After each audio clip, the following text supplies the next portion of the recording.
Hi friends, welcome back to our channel. இன்றைக்கி ஒரு readymade ட்ரெஸ்ஸுக்கு எப்படி ஸ்லீவ் ஜாயின் பண்ணுறது அப்படின்னு தான் இந்த வீடியோவில் நம்ம பார்க்க போகிறோம். இப்போ நம்ம லாங் ஃப்ராக்குக்கு தான் ஸ்லீவ் ஜாயின் பண்ண போகிறோம்.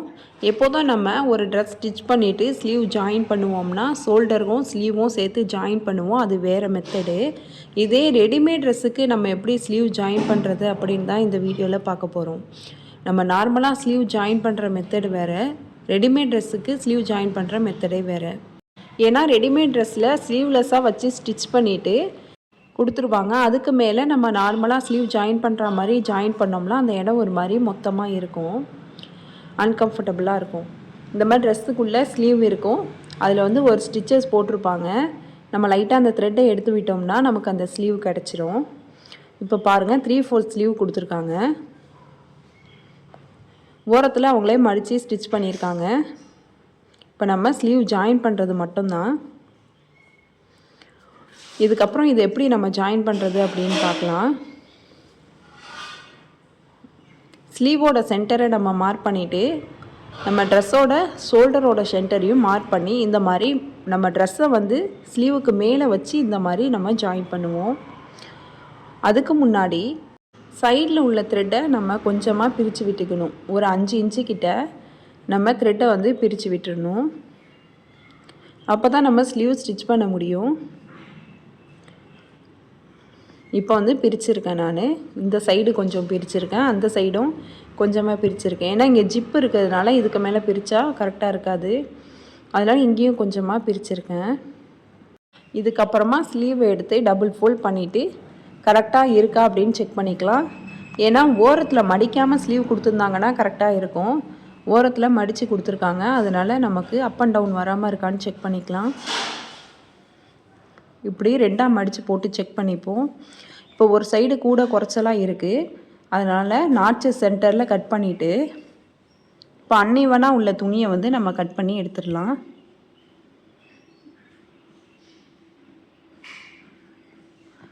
இந்த மாதிரி நம்ம செக் பண்ணாமல் வச்சு ஸ்லீவ் ஜாயின் பண்ணிட்டோன்னா நமக்கு பின்பக்கம் ஷோல்டர்கிட்ட சுருக்கம் வரும். ஷோல்டர் பக்கம் சுருக்கம் வரதுக்கு இதுதான் காரணம். கொஞ்சம் துணி ஸ்லீவ் பக்கம் எக்ஸ்ட்ரா இருந்தால் கூட நமக்கு சுருக்கம் வந்துடும். இப்போ இதுதான் ஸ்லீவோட சென்டர் பாயிண்ட். இங்கே நம்ம நாட்சஸ் கட் பண்ணியிருக்கோம். இப்போ ஷோல்டரோட சென்டர் ஜாயின் பண்ணியிருக்கிறது நமக்கு தெரியும். அந்த சென்டரை இந்த நாட்சஸ் மேலே வச்சு இந்த மாதிரி நம்ம வைக்கணும். ஒரு 1/2 இன்ச்சு தள்ளி நம்ம ஸ்லீவுக்கு மேலே ட்ரெஸ்ஸை வைக்கணும். இதுக்கப்புறம் நம்ம ஓரத்தில் தையல் போட்டுக்கலாம்.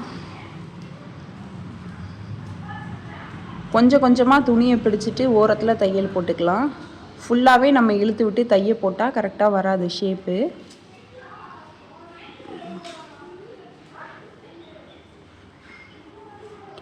இந்த மாதிரி கொஞ்சம் கொஞ்சமாக தையல் போட்டுக்கலாம்.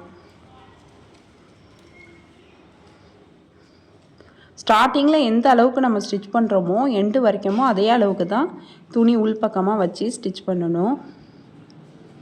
ஏன்னா இதில் நம்ம கொஞ்சம் நவர்த்தி ஸ்டிச் பண்ணால் கூட ஸ்லீவ் முன்னும் பின்னமாக வந்துடும். ஸ்டார்டிங்கில் ஸ்லீவ் 1/2 இன்ச்சு உள்பக்கமாக விட்டு ஸ்டிச் பண்ணோம்னா எண்டு வரைக்குமோ அதே 1/2 இன்ச்சு இருக்கிற மாதிரி பார்த்து நம்ம ஸ்டிச் பண்ணிக்கணும்.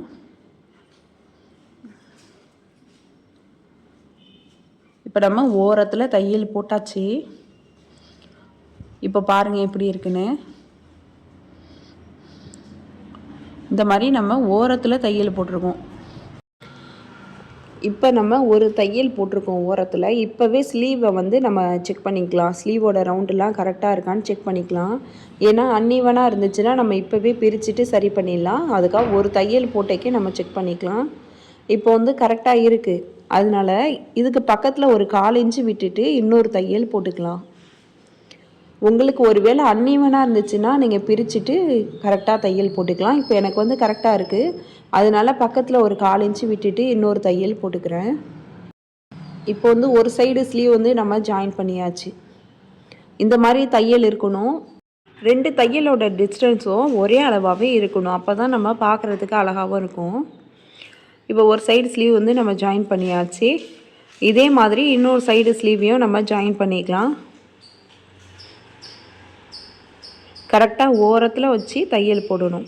ஃபஸ்ட்டு ஒரு சைடு ஸ்லீவை நம்ம எந்த அளவுக்கு துணியை உள்பக்கமாக கொடுத்து ஸ்லீவ் ஜாயின் பண்ணுமோ அதே மாதிரி தான் இன்னொரு பக்கமும் உள்பக்கம் அதே அளவுக்கு துணியை கொடுத்து நம்ம ஜாயின் பண்ணணும். நம்ம ஒரு சைடு ஒரு 1/2 இன்ச்சிலையும் இன்னொரு சைடு ஒரு 1/4 இன்ச்சில் நம்ம தையல் போட்டுட்டோம்னா நம்ம ட்ரெஸ் போட்டதுக்கப்புறமா ஒரு கை பெருசாகவும் ஒரு கை சின்னதாகவும் இருக்கும். அதனால தான் நான் திரும்ப திரும்ப சொல்கிறேன், நீங்கள் ஸ்லீவ் ஜாயின் பண்ணும்போது ஒரே அளவாகவே இருக்கான்னு செக் பண்ணிவிட்டு ஜாயின் பண்ணிக்கோங்க. இப்போ ஓரத்தில் ஒரு தையல் போட்டாச்சு.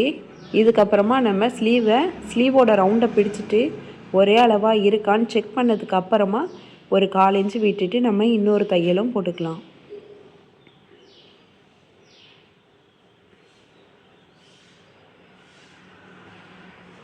இப்போ இன்னொரு சைடு ஸ்லீவும் ஜாயின் பண்ணியாச்சு. இப்போது அந்த தையலோட டிஸ்டன்ஸ் பாருங்கள், ஒரே அளவாகவே இருக்குது. இந்த மாதிரி இருக்கும்போது தான் நமக்கு ட்ரெஸ்ஸு பார்க்குறதுக்கு நீட்டாகவும் இருக்கும். இப்போது சைட் ஜாயின் பண்ணிக்கலாம். நம்ம சைடு பிரித்து விட்டோம்ல, அதையும் சேர்த்து நம்ம ஜாயின் பண்ணிக்கலாம். த்ரெட்டை வில் பக்கமாக எடுத்து கட் பண்ணிடலாம். நான் வந்து ஒரு 2 தையல் போட்டிருக்கேன். இன்னொரு பக்கமும் இதே மாதிரியே நம்ம ஸ்டிச் பண்ணி எடுத்துக்கலாம். இப்போ நம்ம ஃபினிஷ் பண்ணியாச்சு. இந்த வீடியோ உங்களுக்கு யூஸ்ஃபுல்லாக இருந்துச்சுன்னா லைக் பண்ணுங்கள், ஷேர் பண்ணுங்கள், கமெண்ட் பண்ணுங்கள். மறக்காமல் சிவ்வி சாய்ரா சேனலை சப்ஸ்கிரைப் பண்ணிவிட்டு பக்கத்தில் உள்ள பெல் ஐக்கானை கிளிக் பண்ணிவிடுங்க. அப்போ தான் நான் போடுற வீடியோஸ் உங்களுக்கு நோட்டிஃபிகேஷன் வரும். தேங்க்ஸ் ஃபார் வாட்சிங்.